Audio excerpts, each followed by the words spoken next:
po ikwento sa inyo kung ano yung mapanakit. Gusto ko lang po siguro kayong dalhin or bigyan kayo ng konting idea, ano ba yung YPC stage at paano ba nagsimula yung YPC stage. And at this point, I will be speaking as the founder and artistic director of Binyan Youth Performance Council Incorporated. Okay, ito po yung aking presentation. Okay, so kami po ang Binyan Youth Performance Council Incorporated. So kami po ay 20 years na po na community theater sa City of Binyan. And we are the official performing arts group for theater of the city government of Binyan. So nung ako po ay nag-start ng YPC in 2005, ako po ay theater arts students ng UP Diliman. Klase ko po si Arkel. Actually, marami pong part ng production na to is mga classmate ko po and knows the work that we are doing for Binyan. Okay, next. Ang YPC po is basically, tinatag ko po siya noon out of bakit ba ako nag-aaral ng theater arts sa university. Kasi syempre nung bata ako, ang gusto ko lang naman talaga, mag-arte, mag-direct-direct, ganyan. Tapos, nagpunta na po ako sa UP, parang realize ko, bakit gano'n? Parang hindi na naman arte-arte, direct-direct. So, bakit kailangan namin gumawa ng mga costume, gumawa ng props, panig-panig kami ni Arkel doon sa tuktok ng theater, nag-aano kami ng mga kuryente and all. So parang nawalan ako ng reason bakit ako nag-aaral ng theater.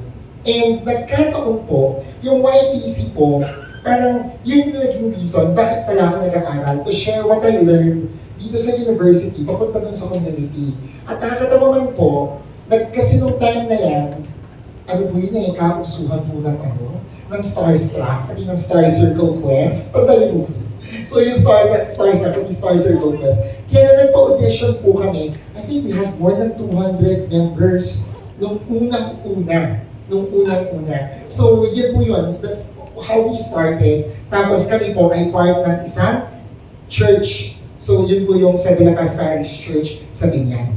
And then, naging community group na po kami, tapos ni-register ko po ang YPC sa SEC para maging isang legitimate non-government organization for theater. Okay. Of course, majority po ng ginagawa namin for the community is located in the city of Binyan, neighboring towns, and in the province of Laguna. Next. We started YPC 20 years back, August 7, 2005. So basically po, ito pong buong Mapanakit Show, dadaanan niyo po yung 21st anniversary po namin. Okay, next. So, yeah, dyan po kami nagsimula sa church. Kung nakita niyo po yan, we do performances in church, we do performances in school, we do performances sa City Plaza po namin. So, yan po ako ng bata pa po ako. Sorry. And then yan, so, yan yung mga school productions namin na ginagawa noon. Wala po kaming space pa noon, so ang ginagawa po namin noon, ano nangyari? Wala signal. So, ang ginagawa po namin noon, wala po kaming space. So, ginagawa namin noon sa mga garahe, sa rooftop, nangihiram kami ng mga spaces sa mga kalsada, sa mga basketball court, ganyan. Tapos po, medyo naguguluhan na ako dun sa slides.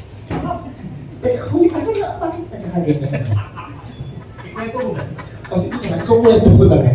Tapos po, noong so ganyan po yung nangyari. Tapos after po noon, so parang napagod po ako. Kasi parang ang hirap-hirap po na maging community theater. Kasi parang you do not get any form of support from the government, kahit sino. Tapos parang hindi nila naiintindihan kung ano yung ginagawa ninyo. Until noong 2016 po, naging City Tourism Officer po ako ng City of Binyan.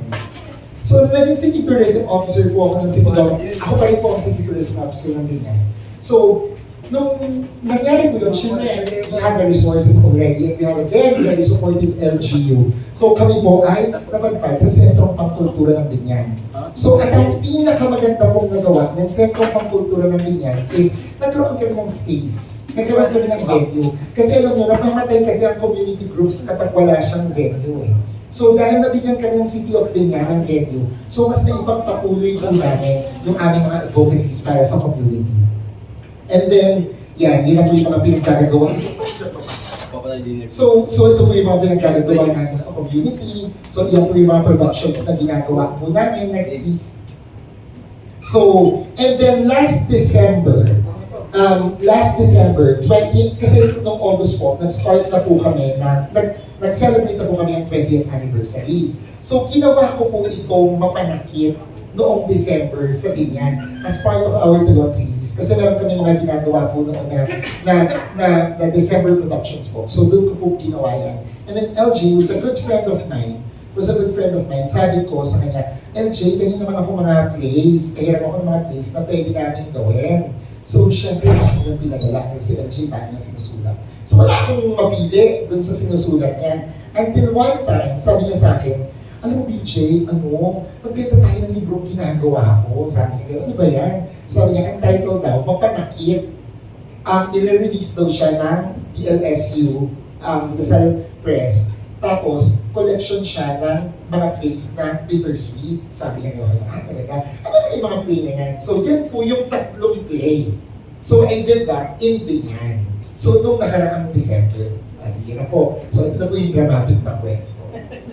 So, yan pa, naging successful yung production, ganyan. After po nung December, alam niyo mo yun, after Christmas, parang syempre, after all the holiday things that's happening, ganyan. Syempre, after nun, di ba, nilulukot-lukot ka, ganyan, pinag-iisipan mo yung buktag ng buhay mo. So ngayon, na-realize ko, sabi ko, what if hindi na ako part ng government? What if, kasi ito yung panahon na yung gulo-gulo, yung dami-dami nangyayari. Tapos sabi ko, what if hindi na ako part ng government? What if nagtandaan na itong mga members ko? What will happen to YPC? Kasi 20 years na siya. Tapos as of now, we have 60 members and then we have mga 20 of that are scholars. So of the city. At hindi sila pwede maging scholars kapag hindi sila nagpa-perform. So, doon nag-start yan. So parang sabi ko noon, after 20 years, ano ba yung kaya natin i-offer? So sabi ko, baka kailangan maging self-sustaining na yung group, yung YPC. Thus, pinanganak yung YPC stage. So yung YPC stage basically is a commercial venture ng YPC, parang business siya ng YPC, na magfa-fund doon sa community efforts na ginagawa ng YPC. So, nung inisip namin, ano yung play na gagawin natin? So, it had to be mapanakit. Kasi ginawa na namin siya ng December, pagkatapos pupulitin namin siya, and we think that the theme love is very universal, and at the same time, reachable siya for everybody. Pero, ang tanong is, paano ba papanoorin ng mga nasa Metro Manila, ang mga abang talento ng mga taga-Binyan? Diba? Kasi diba, we all know, and I think you'll all agree, na very Metro Manila-centric talaga yung performing arts scene natin. So kung hindi dito sa Metro Manila gagawin, baka hindi kami papanoorin.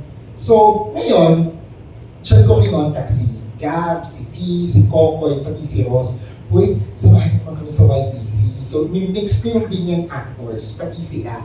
So dito po sa Mapanakit, hindi po minor characters yung mga taga-Binyan. Major din sila. So the minutes, actually that's one of the things that I learned naman from our Dulaang UP experience. Kasi National Artist Tony Mabesa, who is my mentor, ang talagang ginawa niya kasi is kami mga estudyante, gusto niya nakakapag-work kami sa mga professionals para natututo kami, ganyan. So parang yun yung gagawin ko dito. So, nag-invite ako ng mga professionals, pagkatapos, makakasama ng mga taga-Binyan at gagawa kami ng isang play.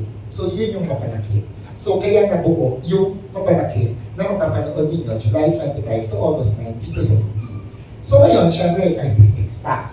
So, sino yung mga artistic staff ko? Ang artistic staff ko, mga kaibigan ko rin. Mga kaibigan ko rin na taga-UP na alam yung work na ginagawa ko for Binyan at kilala yung YPC even 20 years back. So, isa na dyan si Arkel. So, yun siya. So, basically, lahat ng part ng production na to knows the work that we are doing for Binyan. Kasi sa totoo lang, napakahirap naman talaga mag-convince ng mga tao. Kasi, more than a commercial venture, I really believe na itong YPC stage Mapanakit is an advocacy. So, syempre yung naman kayong dramahan advocacy. Syempre, babae ng ticket. So yun yun. That's why we have to present a really good show that's worth the money. And YPC Stage is, selling tickets na I think nababa sa market natin ngayon. So kasama natin yung mga professional actors, kasama natin mga professional part of the artistic team na naniniwala dun sa vision ng YPC Stage. So yun po. So yun po yung basically buong overview bakit natin to ginagawa. YPC Stage will bridge the gap between how do we bring the talents from Binyan to the Metro Manila stage, and thereby maybe opening an opportunity for other community groups, for other local talents that can cross over to Manila stage. And I hope through Mapanakit, we can do that. And through your help, matulungan nyo kami sa advocacy nito. Maraming salamat. Maraming salamat sa Dr. DJ Borja, Director of Mapanakit, and of course,